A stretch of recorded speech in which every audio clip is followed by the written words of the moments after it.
പേരൻ എന്നാണ് ഇതിനെ വിളിക്കുന്നത്. ഇത് വളരെ ചെറുതാണ്. ഇത് ഇത്രേ ആകത്തുള്ളൂ കേട്ടോ. എന്ന് വെച്ചാൽ സ്ട്രോബെറിയുടെ ആ ഒരു ടേസ്റ്റ് ഇല്ല. ഇതിന് അത്യാവശ്യം കുറച്ച് പുളിയാണ്. പക്ഷേ നല്ല ടേസ്റ്റാണ്.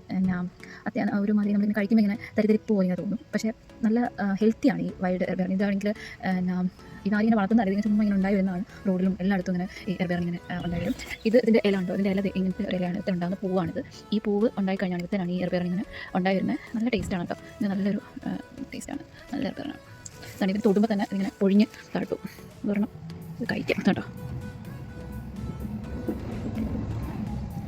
അതുപോലെ ഇവിടെ എല്ലാം ഈ എയർബെയർ നിൽപ്പുണ്ട്.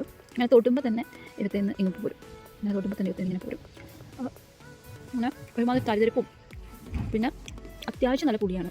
പക്ഷെ നല്ല ടേസ്റ്റാണ്. ഇത് കണ്ടോ, ഇവിടെ ഫുള്ള് ഇങ്ങനെ ഇതുപോലെ ഇങ്ങനെ നിൽക്കുകയാണ്.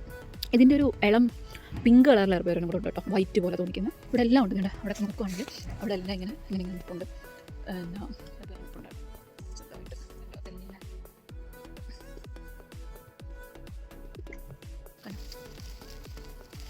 കണ്ടോ, ഒരു സ്ട്രോബെറിയുടെ അതുപോലെ തന്നെ ഇരിക്കും. പക്ഷേ അത്രയും വലിപ്പമില്ല. ചെറുതാണ്, പക്ഷേ നല്ല ഗുണമുള്ളതാണ്. നമ്മുടെ സാധാ സ്ട്രോബെറിനേക്കാളും ഗുണം കൂടുതലാണ് ഈ വൈൽഡ് എയർബെയറിന്. നമുക്ക് കടയിലൊന്നും വാങ്ങിക്കാൻ കിട്ടത്തൊന്നുമില്ല കേട്ടോ. ഇതിങ്ങനെ